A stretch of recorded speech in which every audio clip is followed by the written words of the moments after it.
So for 3 years, you're like a bitch. Exactly. You're buying shit you don't need. Exactly. Listen, Leonardo, but no watches for you. No watches. Why you sell? Why do you do it? That's not a good look for a Patek. I said I wanted to repair my watch. I went to Rolex. I gave them the watch.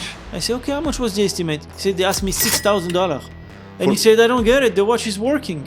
And as I was asking him, is the watch broken or something? He said, no, it's working fine. I've been wearing the watch. I just wanted to change the crystal. So what was wrong? Nothing. There's nothing wrong. There's nothing wrong with the watch. He just wanted the crystal change. That was official Rolex AD. Yeah. Scammers. You walk into the AD and you buy it. Yeah, definitely. Once you walk out, that's it. 20% Minus off? 40%. 40% off? It's not considered as a watch. It's considered as, let me find the word for it. Let me find the word for shit. Yeah, basically. Accessory. It's an accessory, exactly. But I was being followed. Park my car. I had 2 bags. I take my bags. I turn like this, and I see. And I think it's my time. Called the cops. Came, did the deposition. Blah blah blah. Bullshit. Listen, first of all, now to buy something from a Rolex AD, you need to have an history with them. Yes. Because they're scared. Like people right now, they're going to Rolex store. Can I have this? Sure, you can have it. Next things you know, he get out of it, he sells it. Flips. They don't want that. They don't want that. They hate that.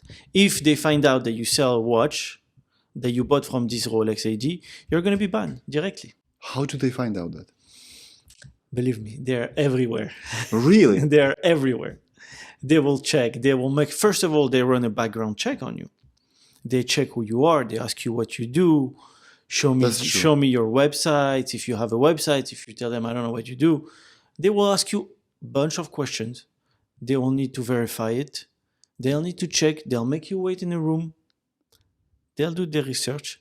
Then they will tell you either if you're approved to buy the watch or not. Even if you have cash. They don't care. They don't care. But they're afraid that you're going to flip the watch because you're going to flip it for extra dollars, right? For instance, you bought for Batman. How much is Batman right now? No, it's 11,000? Like 11,000, yeah. And you're going to flip it tomorrow for 13, for 14, right? Exactly. That's what they're afraid of. So yeah, they don't want people to come and take those watches and sell them, because after, in the eyes of the Rolex stores, manufacturer, those people, this special store is selling to reseller. So they think that, you know what, they might have a cut under the table. Mm-hmm. So that's what they don't want. Was it always this way? That you couldn't get into the Rolex store and buy it? No. Before COVID, I remember walking to stores and like even get discounts. No way. Yeah. We used to get 20, 25% discount from the stores. On a Rolex? On Rolex store. In the store, you could even go over there and negotiate with them. Daytonas, you name it. Yeah. There's no way you're going to buy this kind of a Daytona right now. Those stainless steel Daytona back then, before that recent model, we used to get them, I'll tell you, for $9,000. No way. Yes, sir. Yeah. Rolex Daytona, the yellow gold one. I remember once walking to a store in Dallas. They had 2 pieces over there, and I needed 2 pieces for a customer. So I walked in, started talking to this, nice lady over there. Started talking to her, and I was completely open. She knew I was a dealer. Mm-hmm. So I told her, I'll take both of them, but I'll take both, let's say, I think back then was like 48,000. I said, for 2 pieces, I'll take 48,000. She went back in the room, started talking to the manager, blah, blah, blah. I came back. She said, okay, we'll give it to you. That was what, 2018? That was, I believe 2018, 2017, something like that. So everything has changed in 2020? Yeah. Why? That's a good question. But listen, basically the demand got more popular. Mm-hmm. A lot of people were asking for these watches. Oh, do you have this? You have that? You have this Panda? You have this Batman, Pepsi, this, that. So a lot of people were asking for it. So we saw in the market more demand for those watches, but less supply. So you want to tell me they started manufacturing less, or that just the demand was too high? The demand was so high. The demand was so high. A lot of people started making money, especially with crypto. Mm-hmm. And everyone wanted to find another way to invest because, they didn't know back then when crypto started if it was going to be, stable or not. Mm-hmm. So people started putting their money on something they could hold and feel. Just like me. That's why I bought those watches. Exactly. So that's when people started, you know what, let me get a watch. Let me get this. Let me get gold. Let me buy this. That's why gold price. Have you seen gold price lately? Mm-hmm. It's pretty crazy. But that was only with the Rolex or with the APs, Patek? Every brand. AP, Patek, Rolex, Richard Mille, forget about it because it has always been, more. Yeah, but Richard Mille is what, 20 years old only? The brand is like brand new almost, right? I think so. In comparison to Rolex, it's 150 years. Exactly. Rolex is way much older. So in 2025, what is harder to get into the official dealer and buy? It's AP, Patek, or Rolex? I would say Patek. The hardest one to buy. Yeah, it's Patek. So let's say Nautilus, rose gold with brown dial. It's like the retail price is what, 70? Yeah, about 75, 80, yeah. Resellers sell it for what? If it's brand new, mint. 200. What? 3 times more? Exactly. And people buy. Yeah. Because it's impossible to get. It's impossible to get. And even if you go there, you want to buy it. First of all, they're going to say no. But in order... They're not going to say Let's say you want to play the game and buy it. They'll ask you to buy a $35,000 watch that's worth on the market probably 20. And before that, they're gonna keep asking you to buy like watches that they're selling, but you can find them on the market for like way less. So they're gonna ask you to buy like 3 pieces like this, and then they might give you 1 piece, maybe an Aquanaut if you're lucky. But that's best case scenario. So you're going to spend... Aquanaut is best case scenario, not Nautilus. No, not Nautilus. Before getting a Nautilus... And Aquanauts are very expensive as well, 50 to 60,000, right? Exactly, yeah. That's the steel model. Model. If you're looking for the gold model, it goes up to 90. And what kind of time span this is? So the first time you enter the Patek dealer, you buy some jewelry, some watches you don't want to get. And what kind of time period have to pass for you to get the Nautilus or Aquanaut? A few years? I would say at least like 3 years. At least 3 years. So for 3 years, you're like a bitch. Exactly. You're buying shit you don't need. Exactly. Just to be in their system and be able to even hope. It's not be able, it's hoping to get something. But once you're in the system, you're good? You have to still buy. They'll give you, example, after 3 years, you keep buying like those shitty watches. They'll give you an Aquanaut. After that, they're still going to offer you like some shitty watches to buy. Then they will offer you maybe a Nautilus. So you still have to buy some shitty watches to get other nice watches. But you have to buy those jewelry and those shitty watches at the exact dealer? Oh, yeah. So you build a connection relationship with one dealer, for instance, here in LA or in New York, right? Exactly. You have to build your relationship with this store. Because they're going to tell you, we're not affiliated to any other stores. How did I manage to get into the Rolex store and buy? You were lucky. I'm telling you. You were lucky. It's not easy. I'll tell you, to get some like nice sports model like this, one time in a store, I had to buy 4 shitty pieces to get 1 Pepsi. So the Pepsi is being worth then what, 60,000? No, the Pepsi back then was like 22. No, I mean by the time that you buy all the shitty watches. Oh yeah. On top of that, easily. It was like each piece that I was buying was about like 12, 13,000. 13,000. Yeah. And you got this Pepsi for yourself or for a client? No, for myself. I was like, I'll keep it. I got it retail. I spent all this money. At least let me enjoy it. So there is a so-called Holy Trinity, right? So Rolex, AP, and Patek. Yeah. And then you have Richard Mille, of course. But then you've got Vacheron. Yes. What about the Vacheron? I have never understood this kind of brand. It's Yeah. not that beautiful. It's not that popular. It's pretty expensive. But you can still get the Vacheron if you go to official dealer, right? You'll be able to get a Vacheron. Depends which one you're looking for. But you'll be able to get out with something.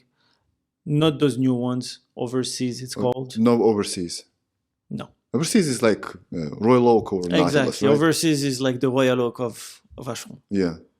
So you're gonna buy shady watches from Vacheron to get the overseas. Is it a good idea? I don't think so. I don't think so. How does the Vacheron is on the market? Does it has still the price? Yeah. holds the price. Vacheron is actually coming up. It's coming up. They came out with like new models.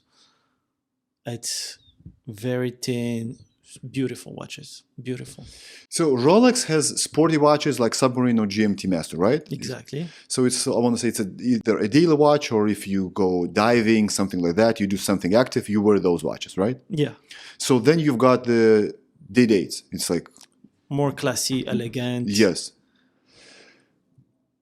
AP, you've got very complicated watches, which are crazy expensive. And then you've got, of course, the Royal Oaks, and you've got the Royal Oaks, how is it called? The sporty ones? Offshore, the big ones. Exactly. Pateks, Aquanaut, Nautilus, and many others, which can cost up to 1 million, even more, right? Exactly. You have the Grand Complications, Yeah. Calatrava. So Rolex is for if you want to show off or you're a sports guy. Would you say so? Rolex is more like you have some money, you want to show it that you have some money, so you'll buy a Rolex watch. But then you're going to buy day dates, right? If you're going to show off. Or you buy... if you want to show off, definitely. Or a rainbow. Well, rainbow also we're talking about like $500,000 watch. No. So Rolex is to showing off or if you're a sports guy. Patek is like what? You're a classic guy? Is a classic guy. Patek is a classic. Even if you wear a Nautilus, you're a classic guy. Exactly. Old money. Exactly. That's what I said. That's what I call them. It's old money. Even if it's a Nautilus or Aquanaut, doesn't matter. You know, because the price of a stainless steel watch, let's say the Aquanaut, if you want to buy a Rolex, you'll be able to buy a Rolex full gold instead of buying a stainless steel Aquanaut. You know what I mean? So it's like you choose if you want to be seen or if you rather be low-key. Do you like Aquanaut? I have never seen it in real life. Yeah, I like Aquanaut. I love them. Honestly, they're very nice. Nice watch. They still have quartz movements in Aquanaut? Ladies, yes. Explain it to me. It's on a battery. It's on a battery, cheap. That's basically shit. How can you sell this kind of watch at with the the quartz? At the end of the day, the retail price is still affordable. Retail price is still affordable. So even if it's a quartz, you know, prices reflected. When you go to automatic movement, you're gonna see the price increase. You're gonna see the difference. About 20%, yeah. Yeah, but when you buy a watch, you buy the movement, right? Big part of it is movement. So some people will buy it because of the movement. Some people will buy it just for the look. They don't care what's inside. Quartz. That's like Casio. They don't care what's inside. AP does not have now quartz. No, they don't. No, Rolex they used to have. They used to have. Rolex also used to have quartz movement. In what models? They used to have it in, I forgot what's the name. Actually, they just released the new collection. I don't know if you saw the Land Dweller. So the Land Dweller is a reproduction of a Rolex they used to make back in 1980 or 70. So that particular model was in quartz. So quartz was invented in the 70s because there was a problem with movements, correct? They say that quartz saved the watch industry. Is that true? Listen, because at some point, the automatic movement, first of all, had to be repaired, had to be serviced, versus a battery watch. You just switch the battery and that's it, the watch is working. The cost to repair a battery watch versus a movement watch, an automatic movement, it's quite different. But it's a joke. Would you agree? A quartz is a joke, especially if we're talking about Patek. Exactly. Honestly, they shouldn't even be doing a quartz movement.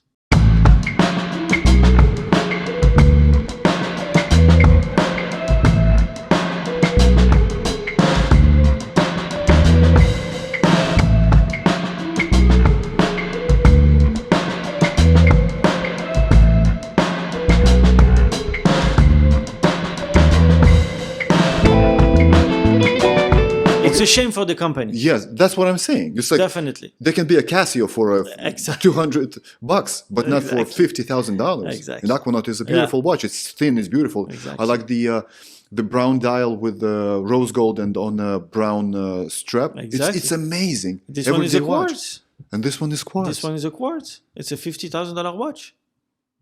50, 50. not 15. No. But again, we're talking about like on the gray market. That's the price. Retail store, 30 something, right? about 27. Yeah. Okay, so Rolex is either you show off or you're a sports guy. Patek, you're a classic guy. AP? Who'd you say wears AP more? AP right now is the younger generation. Younger generation has money. Listen, AP has always been there also. But AP got popular because of what? Because of rappers? It was introduced in the culture, I want to say. Every other rapper wears an AP that is... bust down. Yes, with the... Let me show you something then. This is what we're talking about. This is no factory, right? No. This is a wet dream of every rapper. Exactly. But this is a shame, right? You shouldn't do that. This is a shame. Definitely, this is a shame. Can I? Of course. That was a beautiful watch. It's at the end of the day, it's breaking a watch. This is 36. Yeah, 37. Yeah. 37. This is a woman's watch. Yeah. Ladies. But a lot of men's wears it. So my wrist is small as well, right? So it looks great on my wrist. It's not that big. You see? And that's what I was telling you earlier about the size. Yes. So imagine, this is a 37. Imagine a 41, how it will look on your wrist. Once again, if you're a rapper, you're like, oh man, Exactly. I gotta do it. The more the better. Definitely. So before it was ruined, how much was it on the gray market? So I'll tell you, before that was ruined, this watch was a $36,000 watch. Now that it's ruined, it's a $25,000 watch.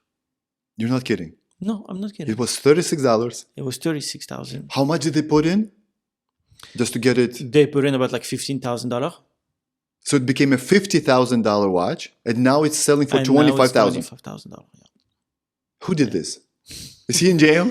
He has to be in jail. That's madness. You got a great watch and you just ruin it. Exactly. But after, everyone likes things different. Yeah, but it's being sold. So the guy who did this does not like this. And his wife didn't like it. Yeah. Yeah, pretty crazy, huh? But you can have, it's called frosted, right? No, it's called bust down.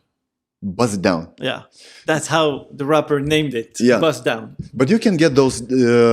Factory? Yeah, factory. Not on this... certain model, yes. And not fully, not with the... Yes, fully. Fully? Yeah. And the price keeps the same, right? It's very expensive. Exactly, because it's made from the factory. So the value of it stays the same. Okay, how else can you ruin the watch? How else? Yeah. Putting a PVD. It's a black coat on a watch. Have you seen it before? No. Yeah. Why would they do that? Some people like it. So they buy, for instance, a stainless steel watch. A stainless steel wall. Exactly, the watch. They disassemble it. There's a special... It's like putting your car matte black. In a wrap? Exactly. But on a car, it looks good. On a watch also, it's not bad. But it ruins the price, right? Not that much.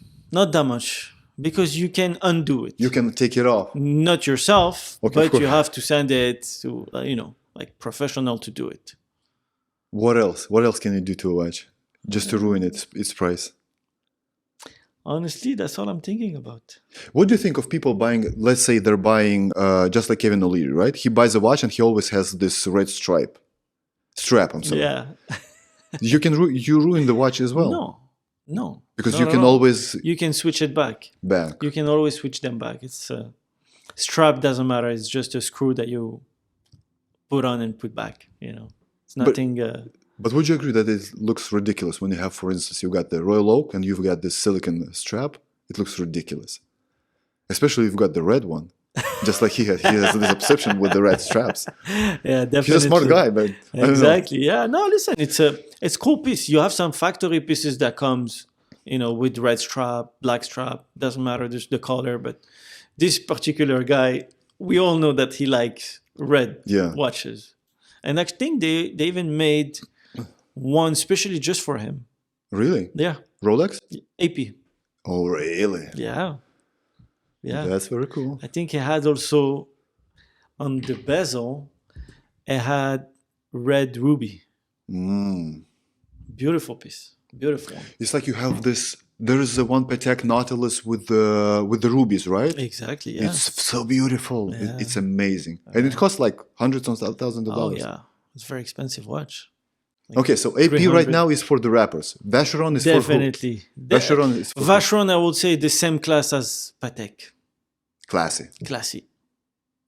That's same. I would say same thing. All money. What about movement-wise? Rolex, AP, Patek, and Vacheron. Same great movements? No, I would go Vacheron first. Really? Yeah. How do you measure it? The quality of a movement? How often do you have to repair it to fix it?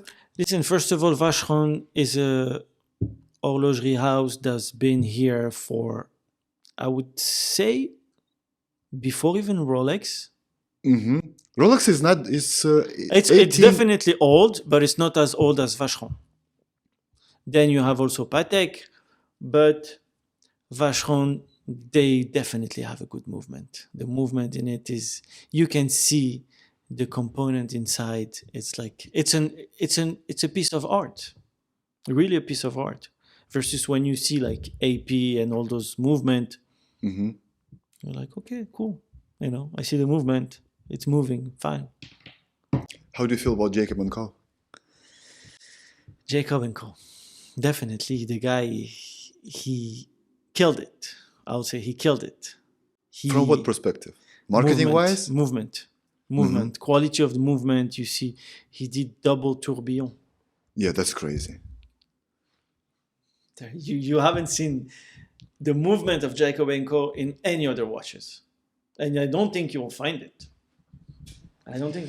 So for the audience, please explain very simple as possible, what's a tourbillon? So tourbillon is a movement that basically rotates on himself. It's not like an automatic where you have, the main spring wheel that will just turn. And as soon as you put it down, it has a power reserve of like 48 hours. After that, the watch will stop. A tourbillon will stay for I would say about 7 to 8 days if it's just a simple tourbillon. Then after you have Jacob & Co.'s tourbillon, I think they'll run for about a month. They like kind of a balance, the watch. Exactly, yeah.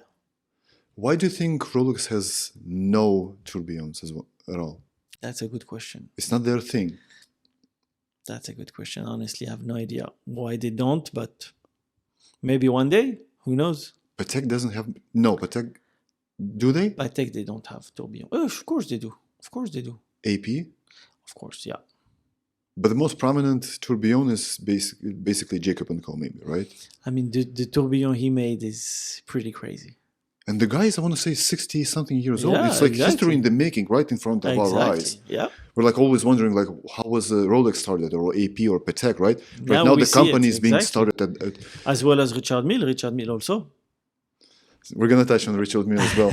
Jacob & Co., do you like the watches, their design? Yeah, they're very nice. Very nice and very particular. Would you buy one for yourself? For myself? Yeah. Am I that guy? I don't think so. But it's like if you want to show off big time, If you want to show off you big have time, to get definitely, Jacob and yeah. Co, right? Yeah. Get a Jacob and Co, yeah. You'll be seen. Everybody will notice you. Especially if you have this Bugatti, right? Exactly, it's yeah. like this. It's huge. It's huge. It's huge. It's really crazy. It's something. And the one he has, the astronomy, it's like thick as hell. Have you seen it? Yeah. It's that big? It's big. It's pretty big. There's no way you're going to wear it under the shirt? If you have it on the first button, yeah, but not on the second button. What do you think of Richard Mille? Listen, the guy definitely proved the entire market that he can do it. He did it. What did he do exactly? Listen, he created some watches, I think one of the tiniest, thinnest watches in the world. Collaboration with Ferrari. First of all, that's something that's pretty huge. Even though you don't see that many of it, but still, he made watches that are super light. And, people are joking because the strap is like literally fabric. It's either fabric or plastic. Yes. And the case, they're either rose gold, titanium, or carbon. It's pretty crazy. Crazy. Are those watches practical? I mean, They're very practical. Really? Yeah, because they're super light. You don't feel them when you have them. Yeah, but on. I mean, if I, for instance, accidentally push it, have it on the corner, will I break it? Because this one is going to break the table, right? No, of course no. This one, also the watch is going to scratch. The Rolex is going to scratch itself. It's going to scratch. It's not going to break. It's going to scratch. But it's a heavy watch. This one is heavy. The Rolex. Yeah. Yeah, not that much. But compared to Richard Mille, definitely it's going to be like heavy. Because Richard Mille, they have watches that's, I don't know, a couple grams. Titanium is very light and it's very durable, right? Titanium, yeah. Carbon as well. Carbon also is very light. Carbon is the lightest, actually.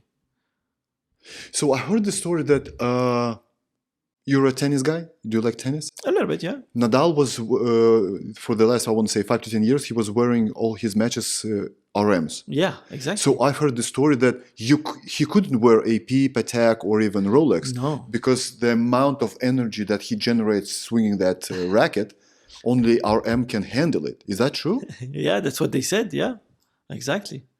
And also he was actually the face of Richard Mille for quite some time. So also he was on contract. He couldn't even wear another watch, even if he wanted. Yeah, because but he at wore the it end, during the match. you have Roger Federer. Rolex. That's Rolex. But he wasn't playing wearing Rolex, was he? Yeah. Really? Yeah, I think so. Of course. Roger Federer was playing when he was wearing Rolexes.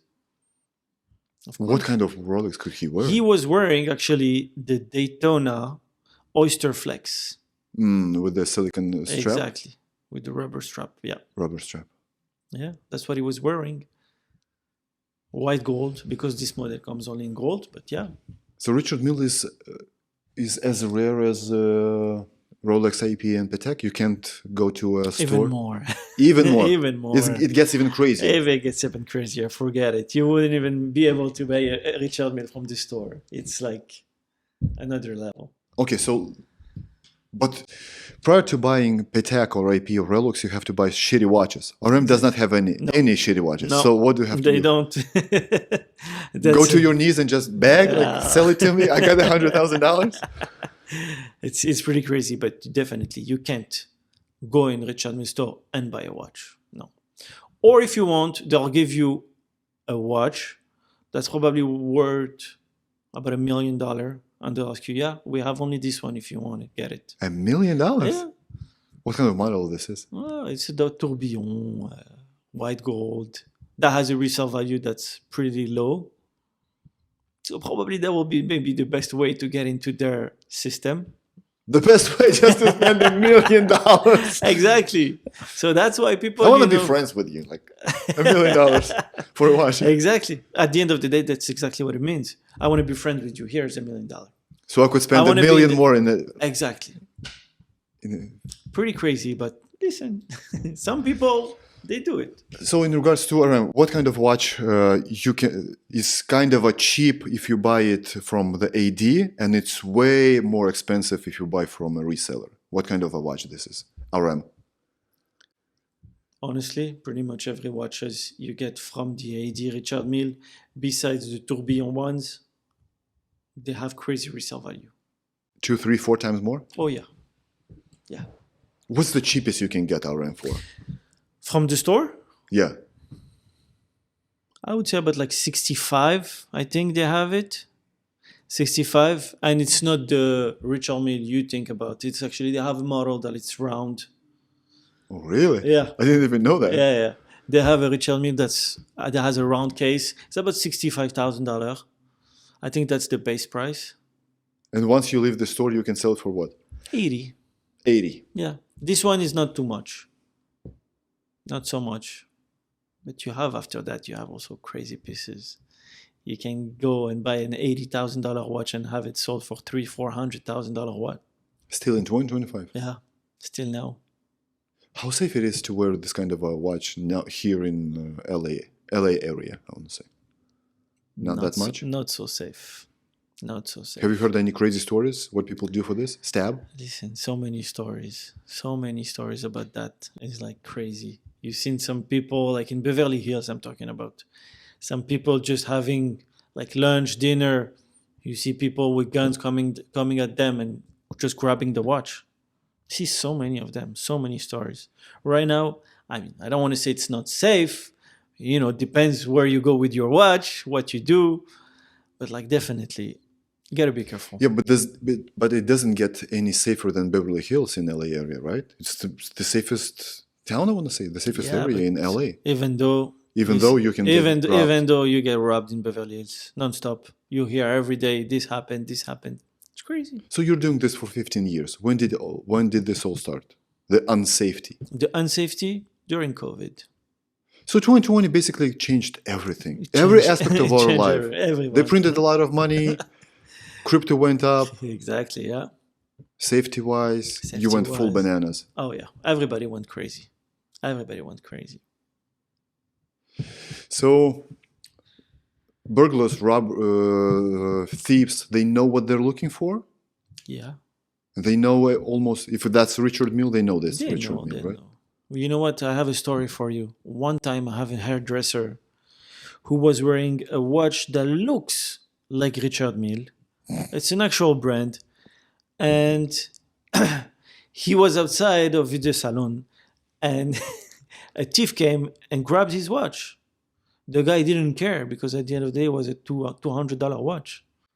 The guy was disappointed. Because the guy must have been so disappointed getting this watch. It's really crazy. So if you have money now in 2025 and you live in LA, right? You have money, you're a watch guy, and you want to be safe. What would you wear? Depends if you like risks or not. No, you wanna be safe. Then just get a Datejust. Get a Datejust. Doesn't matter. It's like Datejust. You see them here and there everywhere. You see them.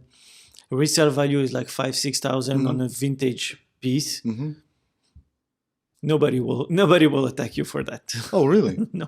But there are a few beautiful watches. Datejust. There are definitely beautiful watches. That's why a lot of people right now are asking for Datejust because it's become popular. You know. But if you have GMT2, you're done. They know what's up. Be careful. Know Pepsi, Batman, Pepsi, Batman, all Starbucks, that. all that. Be careful. Be careful. Any other stories from, let's say, other states? Is it only here in California like that? Oh, no, you see it all over the US. And forget about like Europe. Europe is even worse. Oh, UK is crazy. Also UK. They stab there for watch, right? Exactly. They just rob you. Here they rob you. Don't take a gun. Listen, they can even kill you for a watch. Here. Yeah. If you don't give it up. If you don't give it up, they can kill you. You never know. It's not worth it. Yeah, even if it's a Richard Mille, it's not worth it. Even if it's just a Rolex, like a $10,000 or $15,000 watch, they can even kill for that. You know, it's crazy, but that's the reality of like especially Los Angeles. Forget south of France. Have you seen a little bit? South of France is even crazier. Spain. Really? Spain, nobody walks around with a watch. Nobody. You can't. Even in Marbella, the richest, Marbella is even more dangerous. because all the riches are there with all the riches yachts exactly. and the RMs and Pateks. Yeah, and you have a lot of criminals also that goes over there, so they know what to look for. So in 2025, what's the watch industry? Is it up, down? Is it stagnating? I would say it's pretty stable right now. Since what? Since 2023? I would say exactly. Since 2023, it's been pretty stable. But now prices might go up because of the tax increase that we're going to have soon. Tax increase? Yeah, in the US from importation. The tariffs? The tariffs, yeah. So, Everything might go up. Now they're increasing, I think, about 25%. Everything might go up. so if you want to buy now. By now. By today. Okay, so let's play this little game. So let's say I have $3,000. Okay. What would you suggest me to buy as an investment? So first of all, you have to understand, watches is not an investment. Watches is a jewelry. Nobody back then during COVID, yes, some people thought it was an investment because we've seen prices increasing over and over and over like crazy. Correct. Now you don't see that happen. Now you don't see it happening anymore. So $3,000 if you want, you buy yourself a watch. Definitely you can buy a Datejust. For $3,000. Yeah. And in 5 years, I'm going to be able to sell it for approximately the same price, For right? about the same price, definitely. So Definitely. inflation-wise, I'm going to lose like, let's say, 10% only. Yeah, 10%. Let's go that way. 10%. So up to $3,000, you wouldn't go any other way. Let's say Longines, something like that. Rolex is Rolex, right? I mean, I would suggest you to buy Rolex because it's not an investment, but it keeps its value. Longines doesn't keep really much that value. Okay, before that, so let's name a few brands that keep their value. Rolex, AP, Patek, Vacheron, RM. Any others? Omega, Breitling. They keep their value. Yeah. They'll keep their value. And you can get them from AD. Yes, but you can get them from the gray market with a discount. Why? Because someone wore it for a month and didn't like it? Yeah, no. You have some, we have connections with those AD. Omega's ADs, they're not as hard as Rolex. Mm-hmm. So some people have connection with them. They'll get watches with discount. It's not a big deal, you know what I mean? Because Rolex was like that a couple years ago. Mm-hmm. So Omega is still that way because they don't have a crazy markup. They don't have like a crazy resale value. So they rather be where they are right now, where they will sell you a watch. You have your discount. The resale value is still there. It's still profitable for everyone. And the movement also of Omega and Breitling, they're very nice movement. It's not a cheap movement. Mm-hmm. It's a nice watch. So in regards to Omega, what would you buy? Speedmaster? Moonwalk? Yeah, you have Speedmaster. You have what's it called? You have so many of them. So many. You have, I think, the coaxial movement also. Mm-hmm. It's a crazy movement. And you can get it for a few $1,000s. Also, yeah. In like the $5,000 range, yeah. What about Cartier? Cartier also is very nice. It's more like a fashion brand, I would say. Mm-hmm. But definitely, it's nice. They have also good movement. People love Cartier. But they like what? Santos? You have Santos, you have the Panther. Panther is ladies? Ladies. Mm-hmm. You have the Panther, you have after they have also some Santos Dumont, which is the thinner version of the Santos. Mm-hmm. They have quite some model. Okay, so 3,000. 5,000? The same? Rolex? No. 5,000 I would go with an Omega. Really? Yeah. Brand new? Yeah. Because for 3,000 you would buy not brand new Rolex. No, you wouldn't buy a brand new Omega for 3,000. Maybe a ladies style, but a men's style, no. I'll go for more. Okay, and 10 grand? 10 grand, then you can start with Rolex, a Submariner, a Datejust, 41, things like that. And it would keep okay. Yeah. So you've seen all the news, obviously, the new watches, right? Yeah. So what do you think of so Rolex introduced the entire new Collection, watch, yeah. just like you said, the Land Dweller, right? Exact. What do you think of it? It's a nice watch. It's a very nice watch. It's definitely nice. The dial also of this watch is pretty nice. It's a honeycomb dial. It's a beautiful piece. Definitely a beautiful piece. It's gonna be a killer. This is gonna be a killer. What's the price range for this watch? I think the steel model start around like 15 grand. 15. 15, yeah. And then they made it, of course, in gold, platinum. Like 50 plus. Exactly.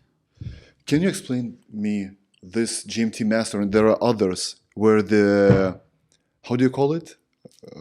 Well, the thing that you wind up, it's on the other side. Why would they do that? They do it for the lefties? This is for lefties. This Really? watch is meant for lefties. Exactly.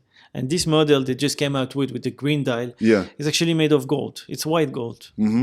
It's white gold. It's funny, but it's... But it looks ridiculous. It looks like you're looking in the mirror, right? If you're a lefty, it's very practical for you. But if you're if you wear it on the right and you're a lefty, then the watch doesn't serve its purpose. You know what I mean? So it's basically for people, you want to change the hour, that they have a better hand. But how often do you do that? Once a year? The daylight saving time? It depends. Or if you don't wear the watch for like 2 days, then you have to reset it. If you don't wear, for instance, you have a watch collection, a big watch collection, let's say minimum 5 watches, right? Would you suggest buying those mechanisms, those movements that... yeah, definitely. It's a good thing, right? It's a good thing because it keeps the movement turning and rotating. And the movement has to go, right? It has to be moving. It has to be in motion for it, so it doesn't, just sit and sleep. What do you think of the new 1908? It's a new model, right? It's a new model. I'm personally not a fan of this model. But definitely it's not going to be that popular. Not so much. What do you think of new Pateks, especially the Cubitus? Yeah. This is basically Nautilus plus Santos, right? Exactly. It's a combination between those two. Definitely. Listen, it's a nice piece. It's definitely a nice one. Have you seen one before? No.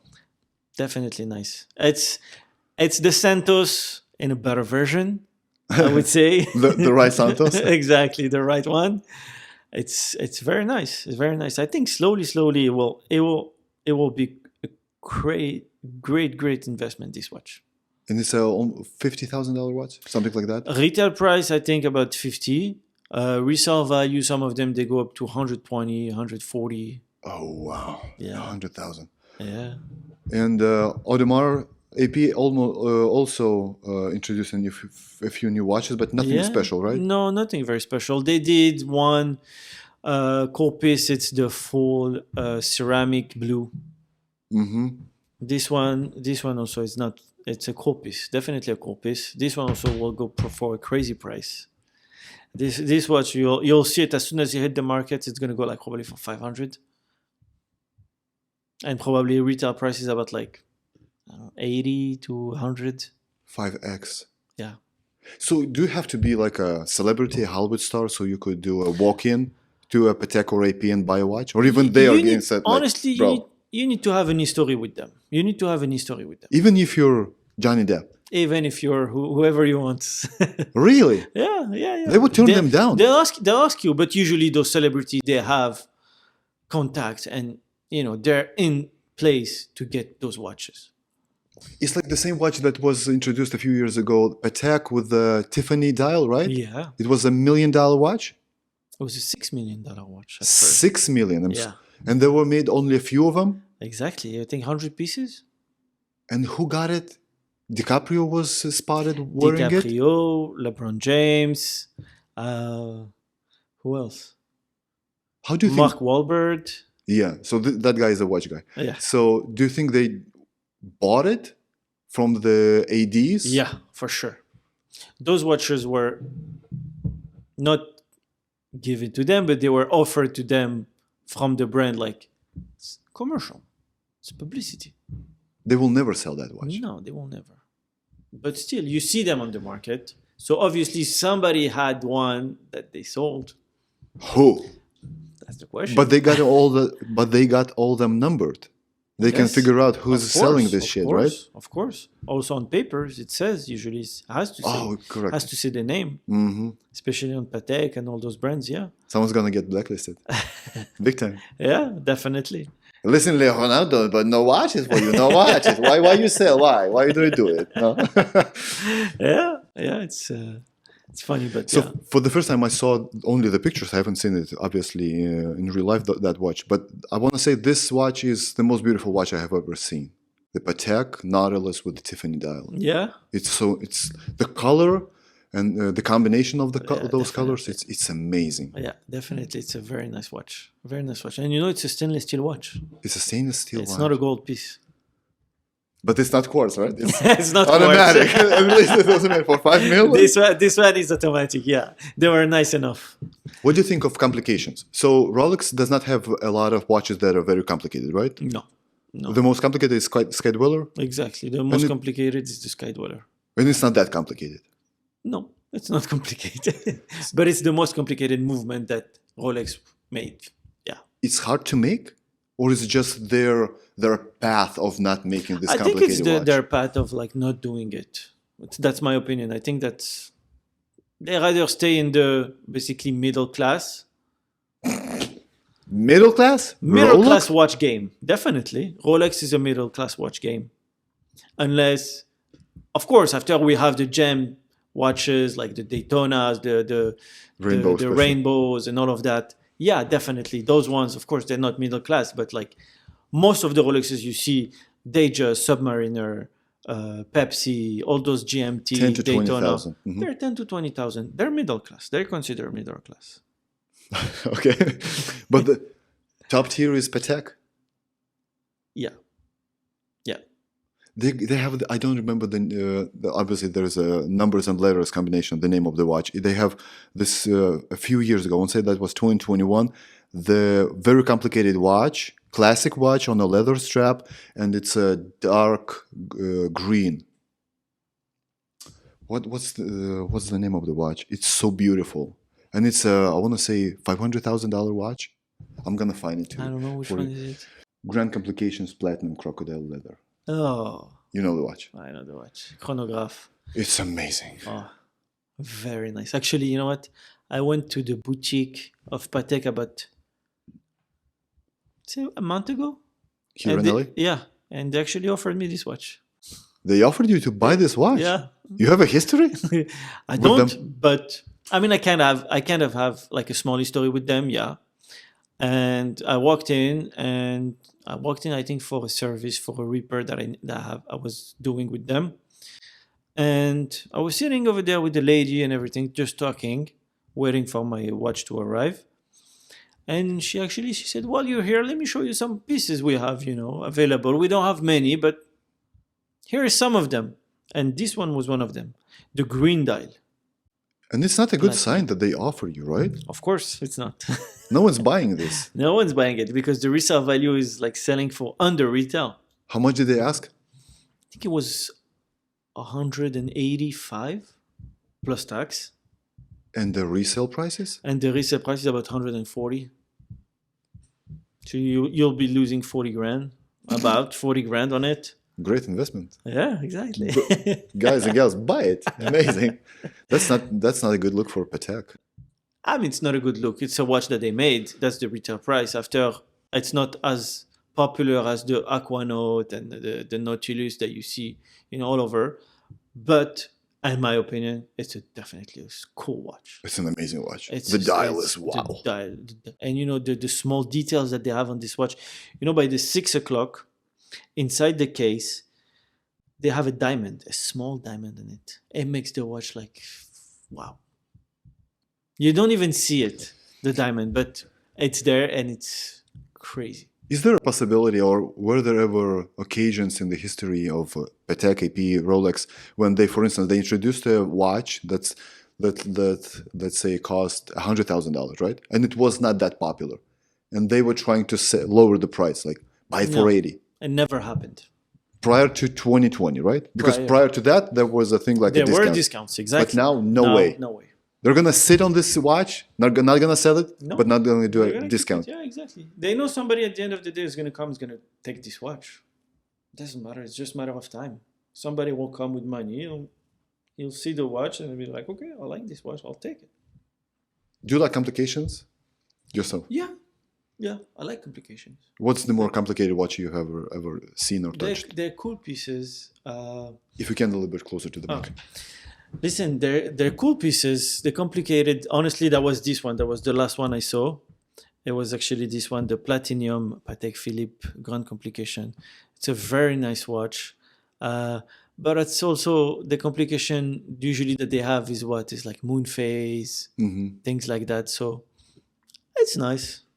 Nice to have. Nice to have. Unless you have use for it. You know what I mean? If you don't have use for it, then yeah, you'll look at your watch and you say, okay, oh, it's full moon tonight. Big deal. I have to be careful to talking to Open my the wife. shade and see. I have to be careful talking to my wife. It's full moon. You know, they Exactly. like those phases. Yeah, exactly. So, I mean, if you have use for those watches, definitely they're nice. But if you have no use for those movement, the complication of it, what are you going to do with it?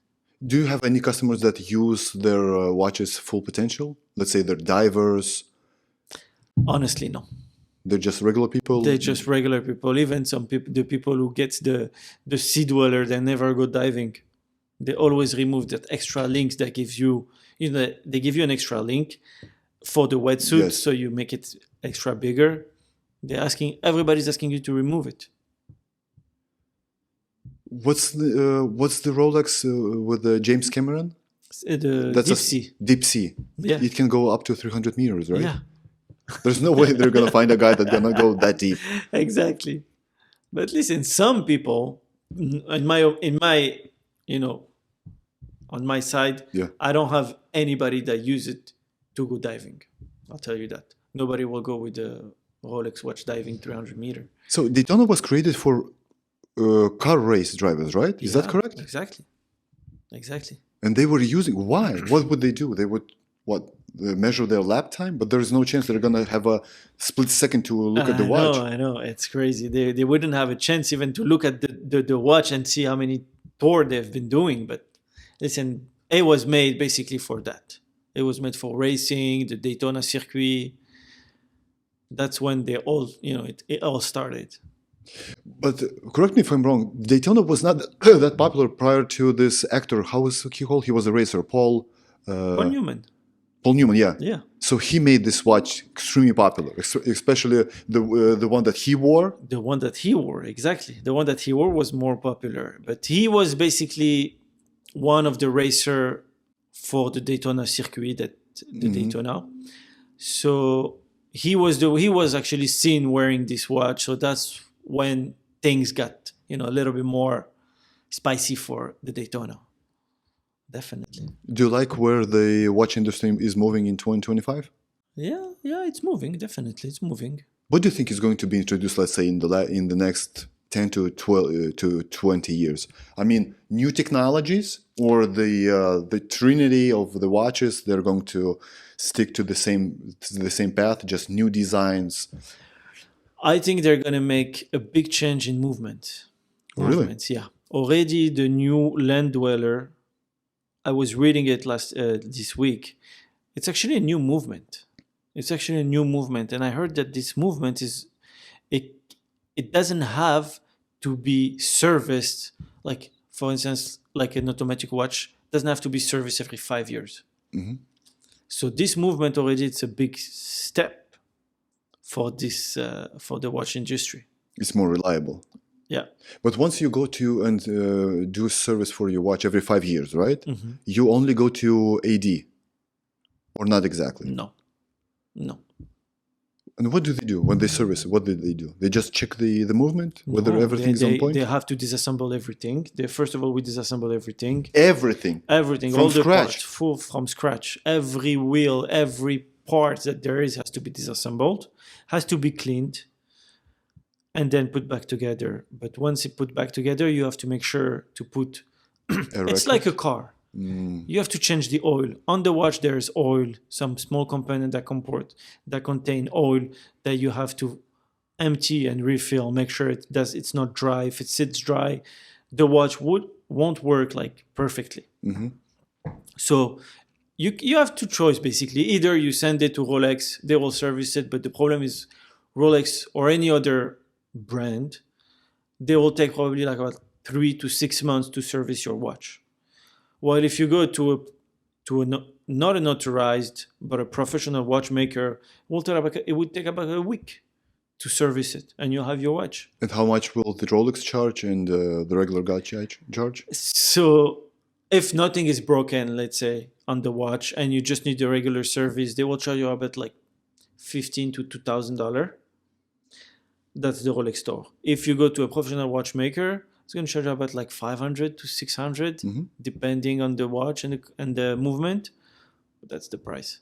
So it's either you'll send it to Rolex, wait 6 months, pay double, or go to somebody that's professional, that's been studying this and can do it for like a week and half of the price. But they're spoiled. They're spoiled brats, the ADs. They're not going to sell you a watch. They're going to keep the watch for 6 months, and they're going to charge you 3 times more. Exactly. Yeah, definitely. Why are we buying this? Exactly. This stuff You know from what? them? I have a story. Yesterday, a customer called me. He said, I said I wanted to repair my watch. I went to Rolex. I gave them the watch. They were supposed to give me an estimate, blah, blah, blah. I said, okay. I said, okay, how much was the estimate? He said, they asked me $6,000. And he said, I don't get it. The watch is working. And what's the watch? Submariner. Half the price of the watch. Half the itself. price of the watch. Okay. And as I was asking him, is the watch broken or something? He said, no, it's working fine. I've been wearing the watch. I just wanted to change the crystal. So the crystal is like $1,000 they charged me for it. And then they said that some things were Crystal, broken. you mean the glass? Yeah, exactly. Something was broken inside this and that. They sent me an estimate for $6,000. I called him. I said, bring me the watch. I'll fix it for you. Don't worry. So what was wrong? Nothing. There's nothing wrong. There's nothing wrong with the watch. He just wanted a That was crystal change. official Rolex AD. Yeah. Scammers. They run out of money. I'm telling you, they're going to give the discounts. They're going to get back to 2018. It's definitely going that bad. Definitely. We'll see it. We'll see it coming. We see it coming. Even if Rolex does that, I can only imagine what does. Can you believe? What do other companies do? Exactly. It's scary because you will rely on them more than anything. Exactly. But if you see that at the end of the day you can't even rely on them. Okay, so let's say Batman costs right now 11. at AD 11, right? Yeah. Do you think, what percentage-wise, how much of that $11,000 is basically the quality, the materials, the movement, and how much of it is basically marketing? I would say the watch to be made. I don't want to say something, crazy, but I would say about $1,000 is for the watch. 10%. 10%.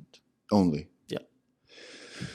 Because they do have R&D, right? Research and development, but they're not like iPads or MacBooks where they have to develop something way new. They have to develop movement. It's also very complicated for them. Yeah, but the movement, let's say a movement that is in the Batman, how old is the movement?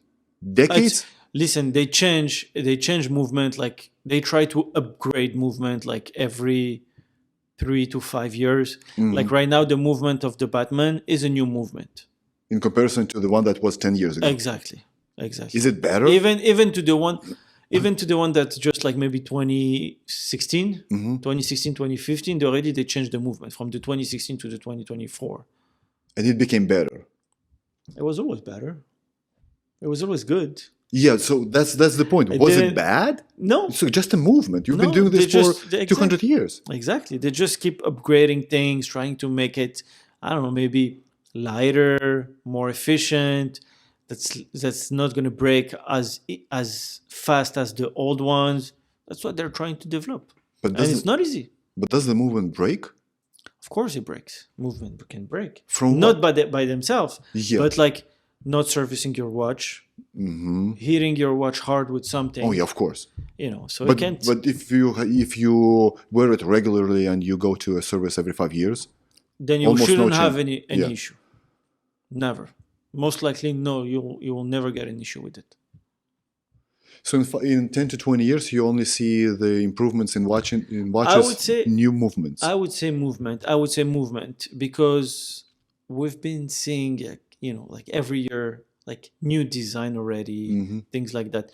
Now already we've been seeing the last model that came out is Land Dweller. The Land Dweller is also a new model, even though it was, reinstated by Rolex from the 60s or the 70s. It's still a new model. So we'll see, going up, like you'll see probably a movement upgrade like every 10 years. And then after that, you'll see, color change, dial change, bracelet every year, most likely. So quartz was invented in 70s, if I'm not mistaken. I would say even earlier, something like maybe that. Yeah. 60s, right? So tourbillon was invented way earlier. Tourbillon also was invented also early, same as the automatic. I mean, right after the automatic. So first that was mechanical, right? First was mechanical. You wind it up, it goes, let's say, 24 hours. You have to wind it every day. Exactly. Automatic, you wind it up once, you wear it, it can winds go up automatically. Exactly. Tourbillon is like winding it up automatically as well. Exactly, yeah. Was that a groundbreaking invention back then? Yeah, kind of. But after, you didn't see a lot of people having use of that because it doesn't really matter to people. You know what I mean? It's just a beauty to see. You see that tourbillon movement moving completely, and like you see it like it's like breathing. It's like seeing like a heart beating. You know what I mean? So it's nice to see. What do you think are the brands that are underappreciated right now? The watch brands. Tudor. Really? Yeah. This Rolex company, right? Exactly. It's a Rolex company that's underappreciated. They're very alike. Very much. Very much alike. But they depreciate. If I buy it, for instance, a Tudor for 5,000, I'm not going to sell it for 5,000 right away. Yeah, no. It's like 20% I'm going to get the... Exactly. But some models after, like in every watch, some model, they'll sell for more expensive than retail price. Like they came out with that Tudor with the pink dial. That was given to Leo Messi. This watch made after that like a crazy bound. The watch was selling for like, I don't know, 15,000 at some point. Even though now it's still at 9, but like retail price is below that, definitely. Yeah, but that's because of the Messi. Exactly. Wasn't he a face of something else? I think he was the face of Tagwire at some point. And he was also face of... not the face. He did a collaboration with Audemars Piguet also. Correct. Yeah. And what do you think of the collab of AP and Marvel? It's ridiculous, right? yeah. It's freaking it's like you have really this crazy history of 150 plus years of watchmaking. And you buy a Spider-Man watch for $500,000. Wait a minute. So they have... The first one was the Black Panther, right? Exact. It's kind of a pretty watch just because I love the purple color. It's purple. Yeah. And it's crazy expensive. LeBron even had one, right? Yeah. So this was the first one. The second one was what? The Spider-Man. Bro, like AP and Spider-Man. My son is a fan of Spider-Man, right? My son too. But he's 6 years old. But I'm an AP guy. Exactly. And they do a collaboration. Yeah. It's Only 2 watches now. only 2 collaborations with Marvel. Yeah. The Black Panther, the Spider-Man. Yeah, that's it. We'll see. Next one will be Hulk. You've got Rolex Hulk, but it does not go with the collaboration. We'll see what will be the next one. I hope they stop because Marvel is down right now, right? No one's watching their movies. No, that's it. Every other movie in the Kind of theaters they gone. flop. Yeah. kind of gone already. Yeah. What else do you have? After that, it's like Hublot. They did so many collaboration that now the watch brand is a little bit dead. You know what I mean? So I've heard the story about the Hublot. People don't like it, especially the watch guys don't like it because of one thing. Correct me if I'm wrong. So they say that watch industry was always not about showing off, but about being classy and about recognizing the movement and the history of watches like AP, Patek, and etc. But the Hublot, when they first came into the market, they were like, we're so big, it's for the rich guys, it's for this, and that, always showing off. Is that true? That's why people don't like Hublot? Yeah, they don't like it because of that. And then you've seen that they were doing basically a collaboration for literally every model that came out. They were saying, oh, it's a limited edition. This to 1,000 pieces. This is another collaboration with whoever was it for another 5,000 people. It was stupid. Honestly, they killed the brand. So I've seen once you get the Royal Oak and you got all the screws and they're aligned, right? Yeah. But once you get the Hublot, the screws are not aligned. They're not aligned. Why can't you just align Exactly, align them. Just turn them. I know. For the perfectionist, it's like a nightmare. Every time you watch it, like, something's wrong. It's not straight. I gotta get my screwdriver and do it myself. I know. What about the movement of Hublot? Is it good? It's a good movement. I wouldn't say anything bad. It's a good movement. Honestly, it's automatic movement. I don't even think they have. I think they have quartz also movement. Yeah, they do. Of course they do. Yeah, they have quartz movement also for ladies model. They're French or they're Swiss? Swiss. Yeah, Hublot is a Swiss made. Style-wise, design-wise, do you like the Hublot watches? They have a cool design. It's a very cool design. Listen, back then Hublot was very popular. Mm-hmm. Because of their design. The design was pretty nice. It's definitely cool pieces. Especially the gold ones? Black and gold, this combination? Even the steel, but even the gold one also, it's beautiful. Still in that day, I find it like nice. Even though it doesn't have a great, resell, this and that, but it's still a cool piece. And they're expensive. They're expensive. You can get for dozens of thousands of dollars, right? Yeah, of course. You have some that goes also for $100,000. And someone buys that. Yeah. For 100 grand. Some people buy it, yeah. But I tell you, you have some people like Mexicans, they love Hublot. They love Hublot. I tell you. You can do, with Hublot, you can do walk-ins, right? You walk into the AD and you buy it. Yeah, definitely. Once you walk out, that's it. 20% minus off? 40%. 40% off? Yeah. So once you bought it, you're going to keep that. Oh, yeah. If you buy it from the store, it means like you're a lover of this brand. You become a partner. You invested in this brand. Exactly, you invested. So what are the brands that are underappreciated right now? Tudor, what's that? What else? You have the Tudor. What else? Frank Muller. Beautiful watches. Also underappreciated. What else do you have? They're Swiss, right? Yeah. Mm-hmm. Yeah. Beautiful watches. Honestly, very cool and very comfortable watches to wear. What else do you have? And you can tell it right away that that's Frank Muller. Yeah. It stands out. Yeah, definitely. They have also a cool watch. It's called the Crazy Hour. Crazy Hour? Crazy Hour, yeah. Look it up. It's basically the numbers on the watch. Oh, yeah, I've seen the watch. They're not aligned. Yes. So it goes from 1 o'clock to 2 o'clock and 3 o'clock. And yeah, it's a pretty crazy piece. $45,000. Yeah. On a red leather strap. Yeah. What do you think of, let's say, Tag Heuer? Good watch? It's a good watch. Listen, it's a good watch. It's a good movement also. Honestly, it's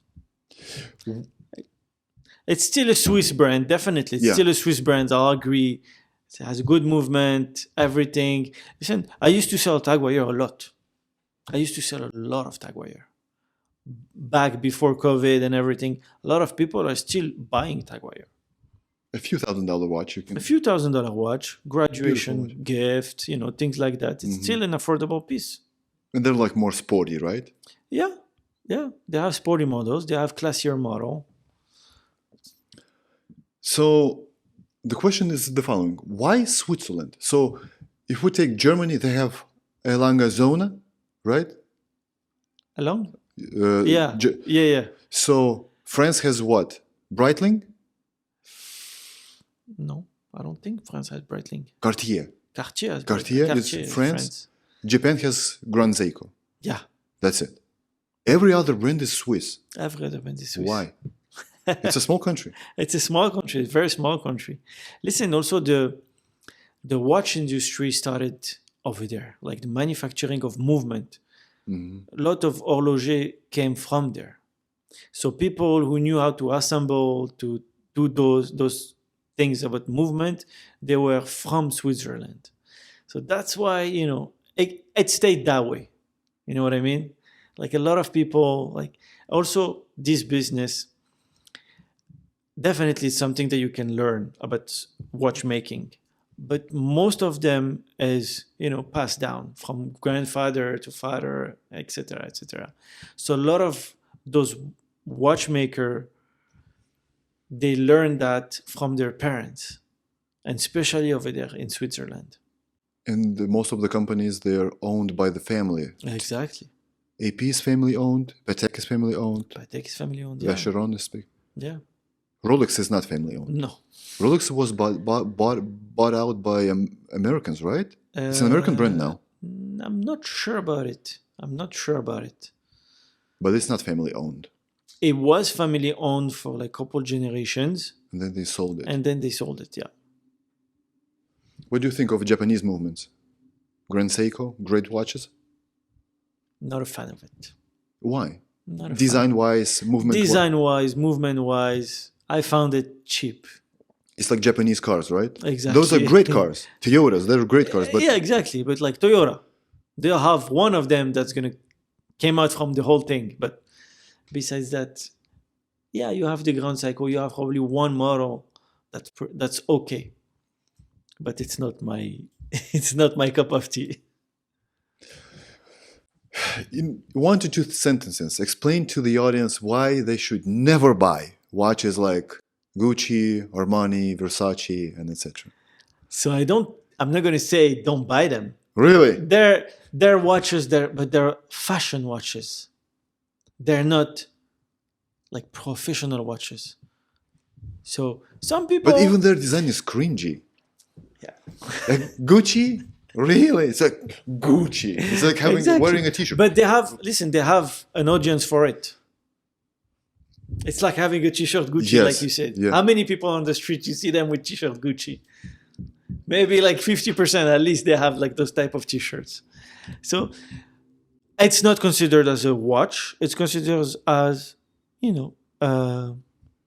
let me find the word for it. Let me find the word for shit. Yeah, basically. Accessory. It's an accessory, exactly. That's what I was looking for. It's an accessory. It's not a watch. That's not a watch. For sure, it tells time. But So Tissot is a watch. go with Tissot. Don't go with Armani. Don't go with Dolce & Gabbana. Don't go with this brand. Go with Tissot, exactly. Tissot, for example, is a nice watch. Go with Tag Heuer if you have a little more on your budget. Go with Tag, definitely. If you want to go higher, go with Omega, Breitling. Yeah, but like, don't go to No Gucci. no Gucci. What about overvalued watches? I don't think there is any overvalued watch. I'll tell you that. Even RM. No.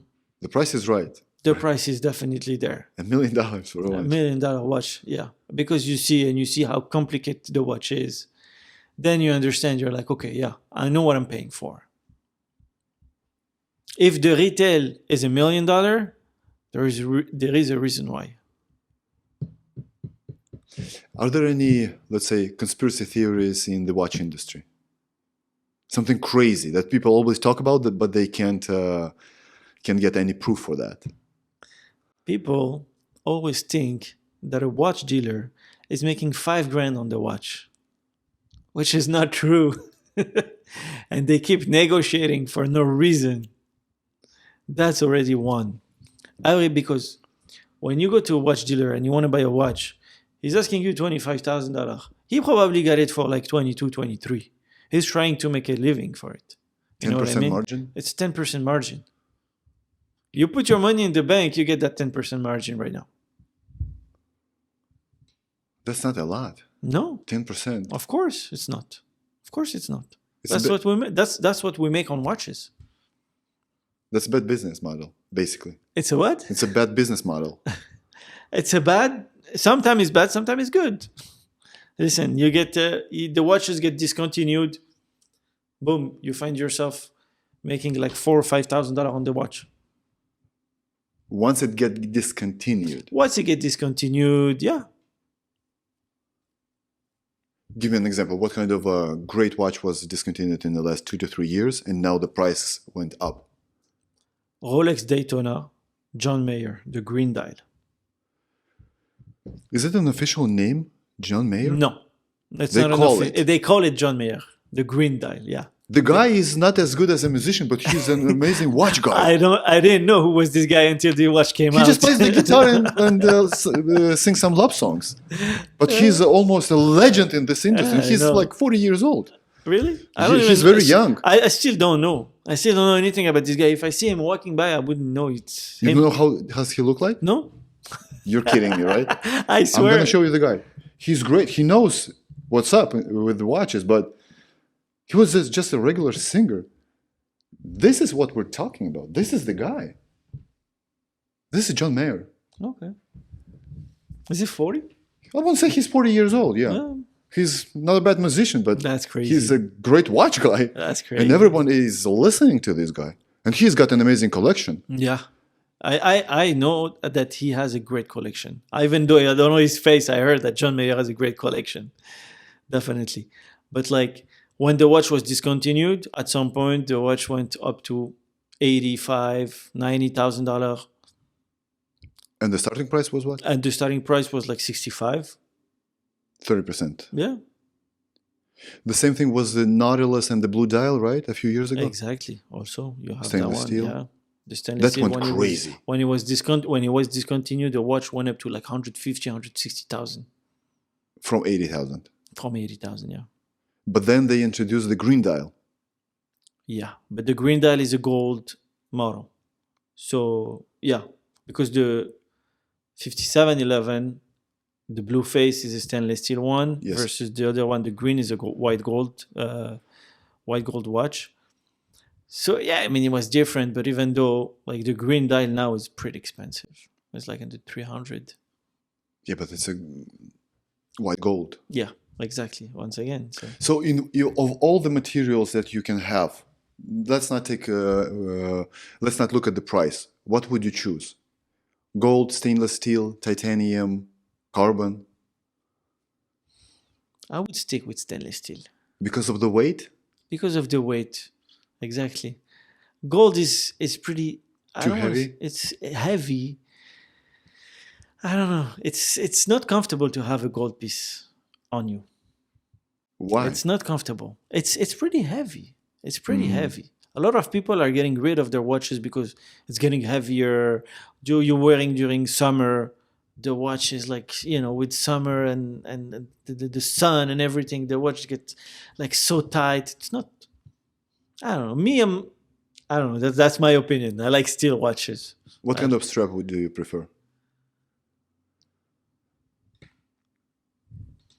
A regular stainless steel watch. Stainless steel? Stainless steel, yeah. Stainless steel. I'm not a fan of the rubber, especially the Rolex one. It's not comfortable. My opinion, again, not comfortable. But listen, some people likes it. Yeah, but the amount of money they charge for this rubber band, it's crazy. The Rolex. Yeah, I know. It's just freaking rubber, right? It's not from I know. from Amazon, but it's just rubber. I know. It's a rubber. It's crazy. It's so not comfortable. I had it once on a Yachtmaster. I put it on couple days. I removed the watch. I said, no more. I can't. Take it out from me. And Yachtmaster is the biggest Rolex, right? Yachtmaster. No. There's two Yachtmaster, yeah. The Yachtmaster two, and then the Yachtmaster, the regular one, which is the with the Oyster Flex bracelet. And that one, I don't know, the strap was horrible.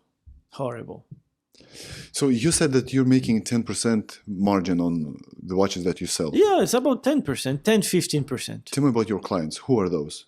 They're looking for investments, or they're looking to show off? So no, me personally, my clients, they're stores. They're like watch stores and things like that. So my business is to wholesale watches.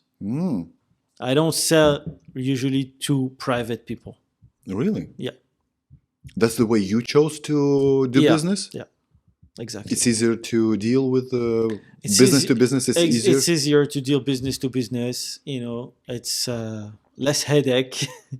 Dealing with like private customers a lot. Sometimes I was selling at some point to like private. They got a Daytona. They called me. They said the watch is not working. I said why? He said because the hand is not ticking. I said, can you push that button? He pushed it. He said, oh, it's working. You're kidding me. I swear I'm not. And it was a white gold watch. How much did they pay? They paid over $50,000 for a watch and they didn't know how to use it. They had no idea what they were buying. Idea. The guy called me panicking. I received the watch. It's not working. I said, what do you mean it's not working? The guy scared me for a minute. And I said, what? I said, have you had a chronograph watch before? He said, no, never. I said, oh, okay. You know what it is? I said, oof, okay. You know what? So just unscrew that and push that button. You're going to see it moving. He said, oh, okay, cool. It's working. Thanks. So that's dealing with private. It's more headache versus dealing like business to business. It's like, you know what you want? Here's the picture. You want it? Okay, I'll send it to you. Thank you. Tell me a few crazy stories, the ones that someone sold you the watch or bought a watch from you. Maybe someone sold you $100,000 watch for $10,000. Oh, that type of story. Okay. Let me see. Let me try and see. So one time it was this watch. It was actually a Daytona 5256. It was a vintage watch, vintage Daytona. The guy came to me. He said, listen, I have this watch. I want to sell it, blah, blah, blah. I don't wear it. It was given to me by my grandfather, blah, blah, blah. Some crazy story, whatever. I said, okay. I said, do you know how much it's worth? He said, no idea. I said, okay, listen, let me take the watch. Let me study it. Because once again, I know modern watches. Vintage watches is also a different story. So I took the watch. I started, looking into it, this, that. And then... I'm sorry, vintage watch is like starting from the 80s. From the 60s. 60 to the... 60s to 80s, yeah. 80s. So I took the watch and, I don't know, I started asking around like some dealers I know. Like, do you know about this watch, blah, blah, blah. Okay, some guys, they didn't know anything, I tell you that. And then I found this one guy who knew what was this watch. It's called the Big Red. 6265, Big Red, look it up. I asked my client, he was also a friend. I said, how much do you want for it? He said, I don't know, give me like 20 grand for it. I think it's worth something. I said, okay, listen, let me look it up. After a month, not even a month, I came back to him. I said, how much you wanted? He said, 25. I said, listen, I'm not going to fuck you because, it's not me. This watch is worth about like 80 to 85, something like that. I said, are you happy with like 65? There's no way. Said, you yes. put on $40,000. Yeah. You believe in karma, bro? You want to go to heaven. Yeah. So this is the watch. Exactly. Yeah. That's the watch. That's because it's vintage. That's because it's vintage. It's not a beautiful watch. No, I wouldn't say Let's be honest. I wouldn't say beautiful, no. I wouldn't call it that beautiful. It's nice. It's a Daytona. It's an old Daytona. Was he happy with the price? He was. He sold it for happy. 65? Yeah, I sold it for 65. The guy was like, "Wow, thank you so much." Did he need the money? Yeah, he needed really? the money. Yeah, Big time. Because grandfather gave it. exactly. You should keep those. But at the end of the day, he told me, "Listen, my grandfather told me to hold this until the day I need the money." This is the He said, day. the day has come. My wife wants these shoes. I need the money. She's gonna dump me otherwise. Exactly. Yeah. $85,000. Yeah. What's the most expensive one you sold?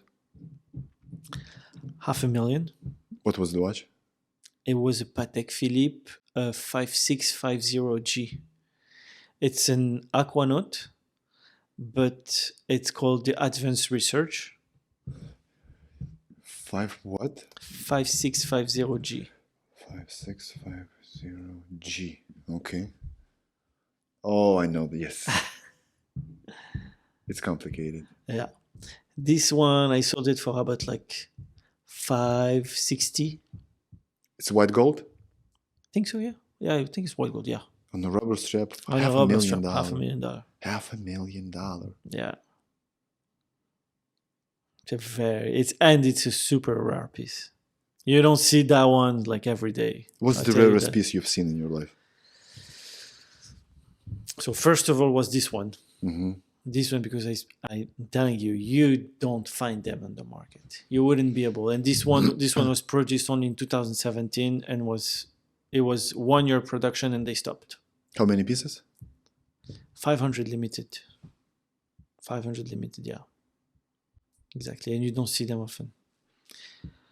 Besides this one, honestly, I haven't seen any rarest.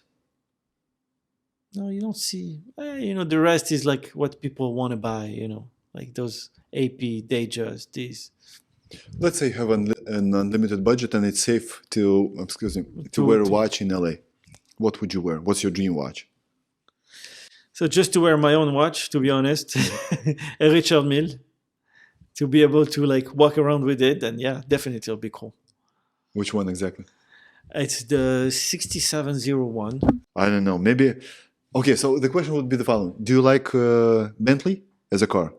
You appreciate Rolls Royce? Yeah. When did you start to appreciate Rolls Royce? Oh, once I got older. Bingo. How old are you? 45? Me? Yeah. No, I'm 32. You're 32 years old? The gray hair does the thing, bro. I'm 37. You're 32 years old.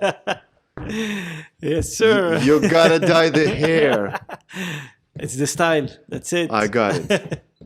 So at this moment, I start to appreciate Rolls Royce. Yeah. Maybe the new Spectre, the electric one. It's a beautiful car. I can say it's a beautiful car, right? Yeah. But not that much. I still love the BMWs, M series, and etc. But the RM, I just don't get it. It's no. It's like this is the one that I would buy for my son just to wear outside. Obviously for $30, not for $300,000. But the RM is crazy to me. I love Patek, Nautilus, Aquanaut is amazing. Royal Oak is, I want to say Royal Oak, especially the one with the red gold.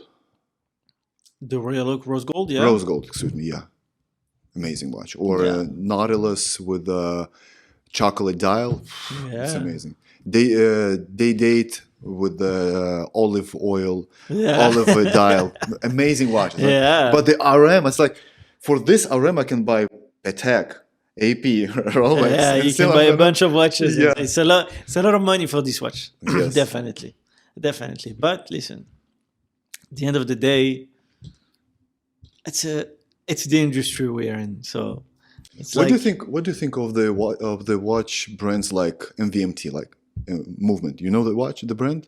I've seen it, but honestly, I don't know. It's like they were sold, I want to say, for $100 million, and the watches cost, I want to say, $100, right? Mm. And they were selling huge amounts of that. Do you think that that's a watch, or this is just an accessory? It's an accessory. It's like that brand Daniel Wellington. Back then, it was a crazy thing about this watch. You needed to have this watch, Daniel Wellington. It's a watch. Vanished. It's a fashion. It's fashion watches. It's two different things between fashion and luxury watches. earth and sky. It's like very different.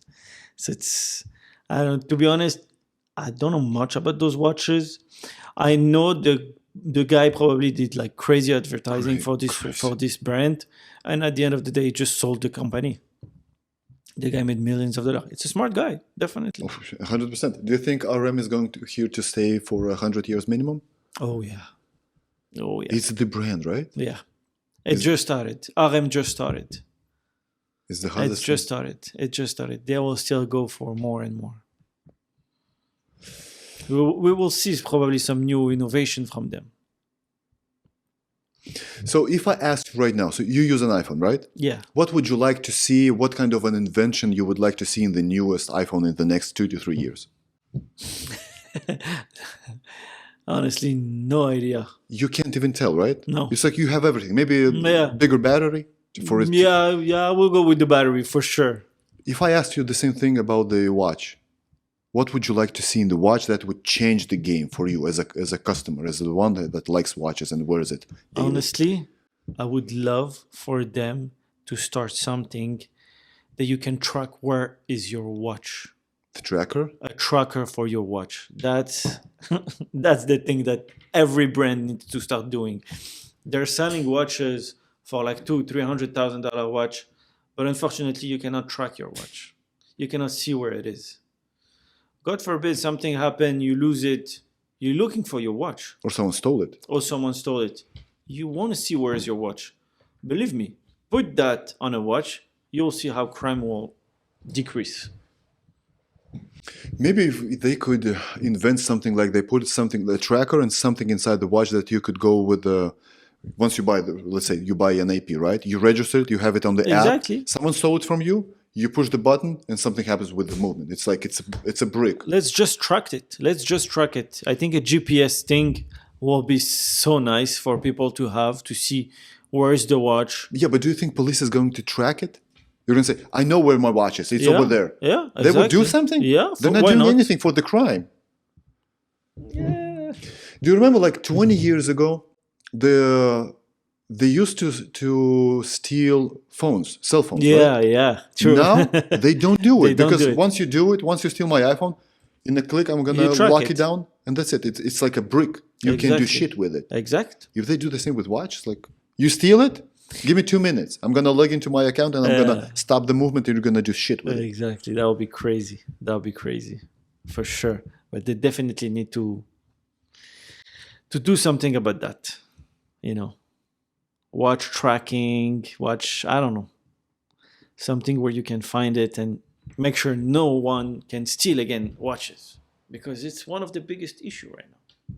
Of course, you have a watch. It's like you have, let's say, you have this amazing painting, right? You bought it for $1 million, and you can't even show it to someone because they know you have the painting. They're gonna come in and steal it from you. Yeah, exactly. So that's why nobody wants to buy. I mean, people don't want. Some people are scared. People don't want to wear watches like this, especially now. Fully iced out watch. Why? Because it's cringy. Yeah. Don't wear a nice out. Exactly. What's the biggest collection of watches you have seen privately? Biggest collection? Ooh, yeah. I've seen some crazy collections. Hundreds of watches? Yeah. Hundreds, yeah. And they keep it at home? Private, yeah. At home, yeah. But their home is like well secured.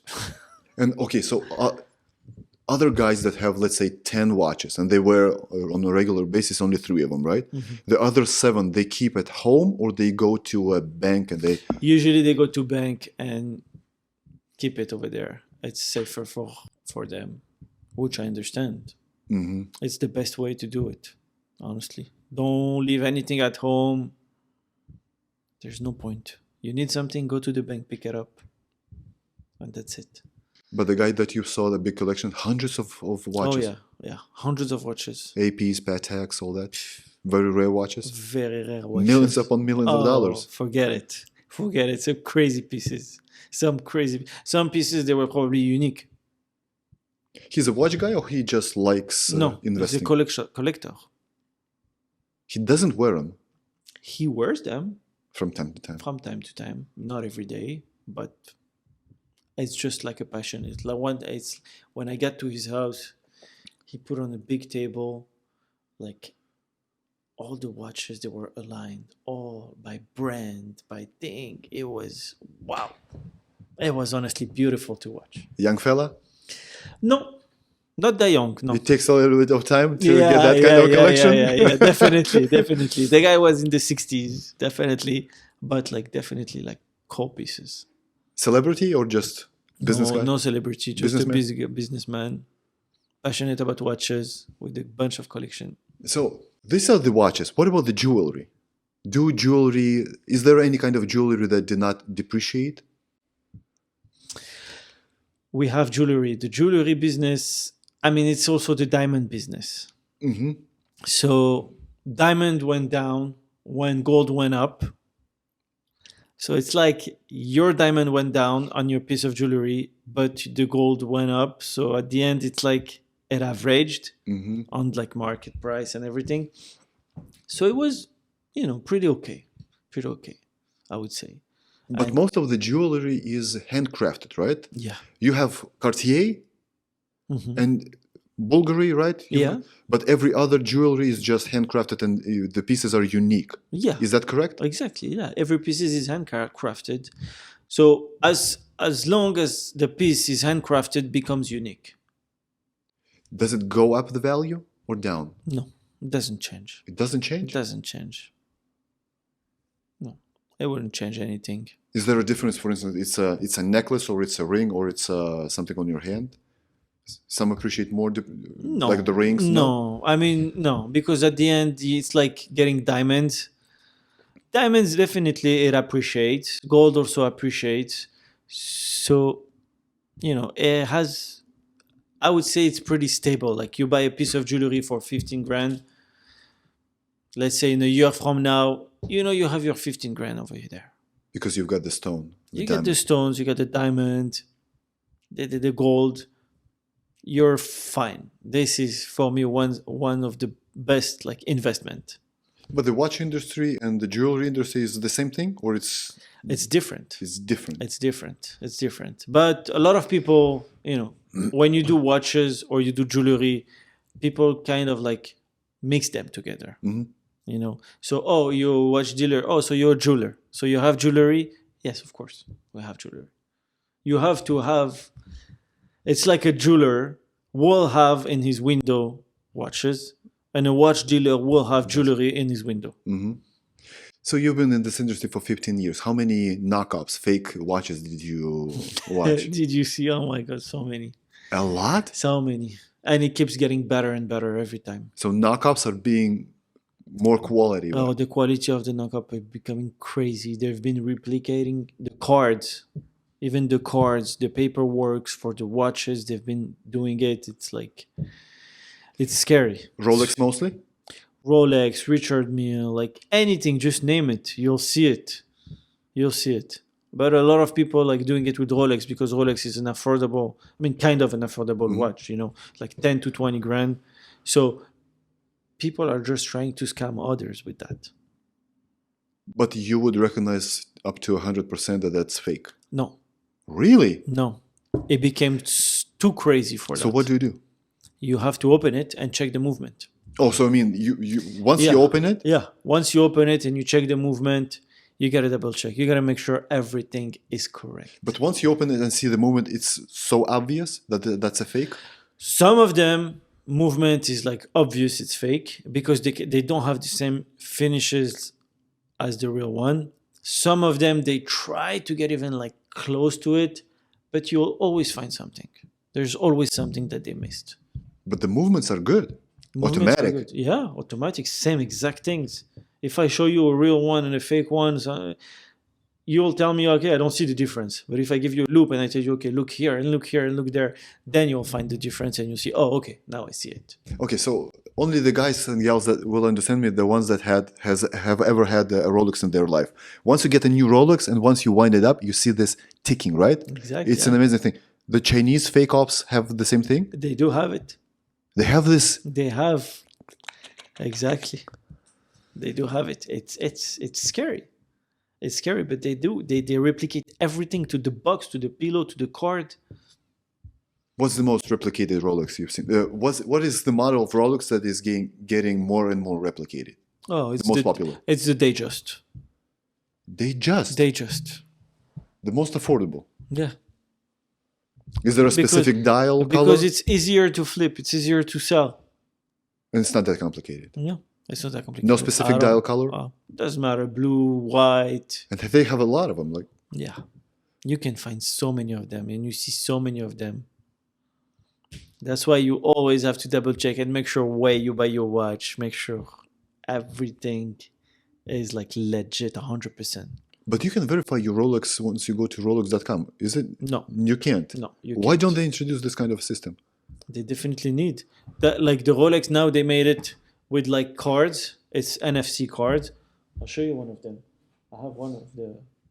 NFC card? Yeah.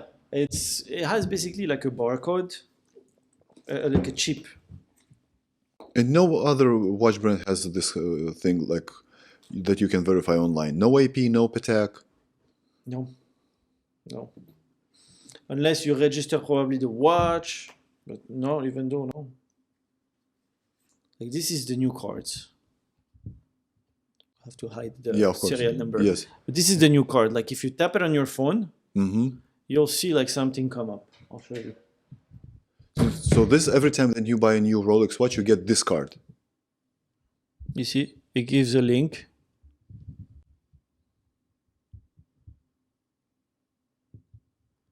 But it brings you just to the Rolex website. So it's easy to replicate. It was replicated already. Nothing to do with that. No. That's a new feature they did, but it's... Technology. Exactly. Wow. For what? For no reason. At least take us to just to the model of the watch. It doesn't even go to the model of the watch. What's the most expensive watch you've seen replicated very well? A Daytona stainless steel. They've been replicated so many times, and I've been scammed by one. Oh, really? Yeah. I received one. I checked it. I took it to one watchmaker. He says good. I had a doubt. I don't know why I had a doubt. I took it to another watchmaker. Told me no, it's good. It's okay. I verified 2 watchmakers. Maybe I'm paranoid. Whatever. Paid the guy. Bought the watch. Next thing you know, 3 months after that... Can you be closer to the mic, please? Sorry. 3 months after that, I sold this piece. It came back. I know I sold it to one of the store I work with. It came back. The guy told me, listen, I don't think it's right, this watch. Check it, open it. Replica. That's good that you didn't sell it to a person. Yeah. That would be a bummer. Exactly. Your reputation would plummet big time. Exactly. And even though I took the loss on this watch, it was like 20 grand. I took the loss and left the guy. I gave him back his money. That's it. And you, the one who sold you the watch, you paid cash? No, even though I knew the guy. Oh, really? Of course, I knew the guy. Wait a minute, so he knew that was a replica? He didn't know. He didn't even know? He didn't know. I didn't know. Somebody had to eat the loss. Let's put it that way. He was going to repay me. Never did. Gave me $1,000 here, $1,000 there. Go pick up $20,000 from here and there. It's not easy. At the end, honestly, I just gave up and I told him, listen, you owe me a big one. So keep that in mind. Do they replicate tourbillons? No. Who are those who replicate? Chinese? Turks. Turkeys, okay. And Chinese also. Yeah. I mean, Chinese, we know that, but also Turkeys, they're pretty good with that. Have you ever been to Turkey? No. I've been to Turkey, I want to say that's 20 years ago, 22 years ago. So every time you go to the market, you see Gucci, Versace, Louis Vuitton, all that. Everything, you see all that. Oh, wow. They replicate a lot of things, especially in the places where there are a lot of tourists, right?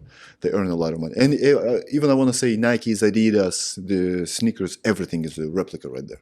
But that was 20 years ago, and that wasn't that the quality fancy was yet. Yeah.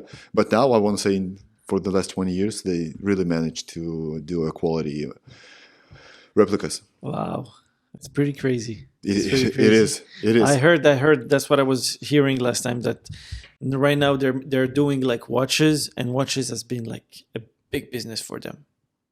For the Turks? For the Turks, yeah. So you have your, let's say, office right in LA, downtown. Yeah. So this whole street, how many jewelers and watch sellers are there? Hundreds? 1,000 probably. 1,000? Because you have that street, you have the street next to it. Yeah. It's full. And it's one of the most not safe place in LA. I know. Was it that unsafe prior to COVID, or it became so? It was always a little shady neighborhood. Let's put it that way. It's downtown. Yeah. Downtown, nobody, like, you wouldn't go walk over there at night. Daytime. There, you see. Thank you, but no thank you. Not exactly. The place. So it's not a place really to be, but like, at the end of the day, it's our diamond district. That's where That's how it's called? Yeah. Diamond District? Yeah. It's a diamond district. So it's more unsafe for the buyers, customers, or for you, for the sellers and workers? It's more dangerous for the sellers because we get followed. Any stories to share? Yeah, sure.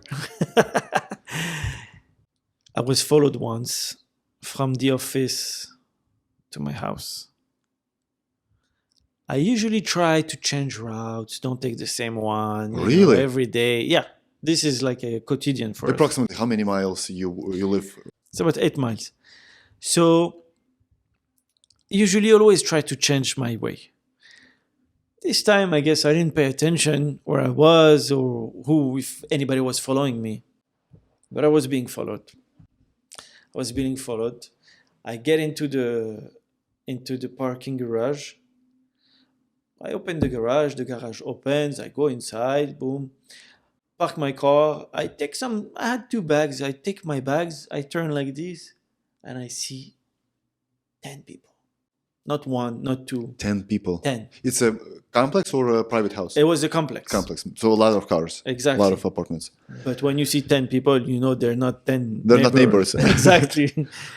You see 10 of them, and then I say, oh my God. Okay, I think it's my time. Honestly, I didn't even try to do anything because it would have been stupid. Did they show any guns? No, not even. Honestly, they didn't need. They were 10. It's like 1, 2, 3. You got it? 10. Okay. Give us everything you you got want. it. Honestly, I didn't even try. I didn't even fight. I didn't do anything. 10 guys. Say, okay, what do you want? What do you have? Give me your watch. Give me your necklace. Okay. Tack. Okay. Open the garage back. So we get out. Okay. Boom. I opened it. They left. Car left. They didn't take your car. No, they didn't take my car. No. No wallet, no phone. No. Just jewelry, watch, and necklace. It was masks on. No, not even. They don't care. No, not even. I swear, not even. 10 of them. Did they have anything common? I mean, age-wise. Hoodies, things like that. Like youngsters. Youngsters, exactly. Youngsters, but like in the like 25, 30s, something like that. How much did they get that evening? 50,000? Yeah, about 50,000. Yeah, 45. But it's 10 of them. Idiots. Yeah. It's like five grand each. 10 grand each, exactly. And you can go to jail for 5 years. It's not worth it. Exactly. It was crazy. Called the cops, came, did deposition, blah, blah, blah. Bullshit. They don't care. What about the safety when you work at your place? Have you ever had any incidents? No, my place, no. Any other your colleagues that have something like? None of them. None of them. In downtown where we are, nothing happens during the day. Nothing happens. It's like, honestly, it's pretty, like people think it's shady. Yeah, for sure. Don't walk around like this, doing like this for sure. But, it's still like pretty safe because first of all, every building has security. Mm-hmm. On top of that, you have security patrolling around. So even if you go to a store at this on this street, you get into a jewelry store or a watch store, you buy something, you get out, you're safe. You got to be careful not to being followed. Not being followed. But they're good at it, right? That's something like, that's what I was telling you. That's something that happens. But they're not gonna attack you right on the street. They're gonna follow you to your house. Yeah, exactly. They're gonna follow you at some point, and I mean, they do what they do best to attack you at the right time. Let's say you go to a red light, boom, they come. That's why sometimes some people nobody wants to come to downtown anymore. And what I do now is I just, even if you're from Los Angeles to Los Angeles, I'll just ship you the merchandise. You ship the watch, for instance? Yeah, of course. And you trust, let's say, what's that? UPS, FedEx? Yeah, it's insured. Oh, you pay the insurance, okay. Yeah, every package we ship every day. Every day we ship watches, jewelry, things like that. Everything is insured. They make a wire transfer and you ship the watch? We make a wire transfer and we ship everything. But you gotta know what you want. I want a Pepsi, right? Yeah, exactly. So that's what I was telling you. It's easier to work with like business to business because, they know Pepsi is a Pepsi, Batman is a Batman, and even like even if a private wants something, go to the store, try it. You know how it feels, what you like, and we'll ship it to you. Same thing. So, percentage-wise, out of 100% the watches that you sell, how many of them are private? Of 5%. Oh, only 5%. Okay. Yeah. So the question would be the following: how many of them are the first-time buyers, and how many of them would be like regular buyers? No. Usually, I just sell to stores, and they sell to like the end user. But I have like very few. It's usually like people that I know and that I trust, and I have contact with them. But also, now I'm trying to open up more on private and this, even though it takes more time to sell. But I'm trying slowly. Yeah. So at the end, what's top 2, top 3 watches that are hot right now that people, if they have extra cash, you would recommend them to buy those watches? Listen, Daytonas again, Rolex Daytona. If you have money, you want to buy something. Starting price is what, 20,000? No, more. 30. Yeah, for a black dial, about like 28,000. For a white dial, about 31,000. They're gonna appreciate in the price. That's something you might see an appreciation, if there's an appreciation. Anything else apart of Daytonas? Pepsi.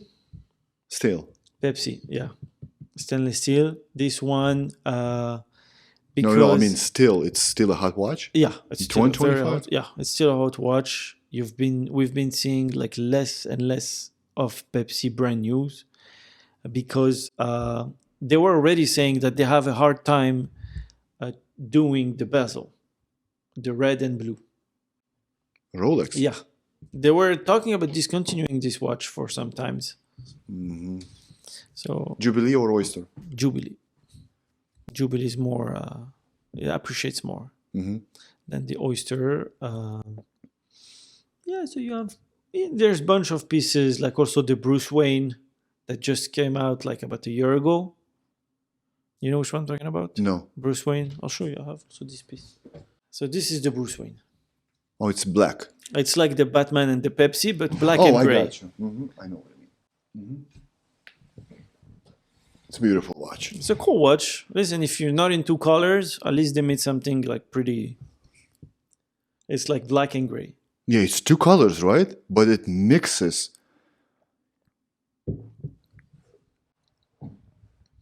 No, the bezel is 1 color or 2 colors? It's 2 colors. It's black and gray. Yeah.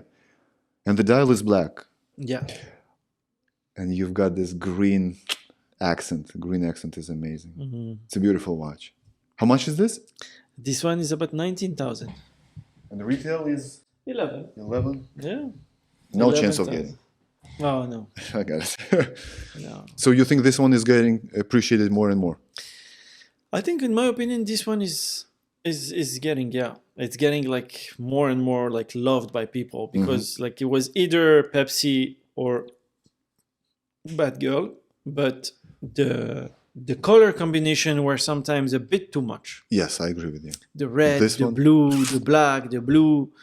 This is like more sober. You know what I mean? It's And this green, yellow, and that. it's navy pretty. green. Yeah, The Rolex know their stuff. they know their stuff. They know what's up. Definitely, Yeah, they know what's up. yeah, for sure. You can't say anything about that. So, Jonathan, I had a blast. So, Yeah. if someone's watching and want to have some kind of into the watch industry, they should contact you on Instagram. For sure, yeah. Instagram, They can buy, they can sell anything we buy, we sell. jewelry or watch only. Watches, jewelry, anything. Anything that has to do with like watches, jewelry, it's our thing. Okay. Thank you. I had a blast. God bless. Thank you. Yeah, for sure.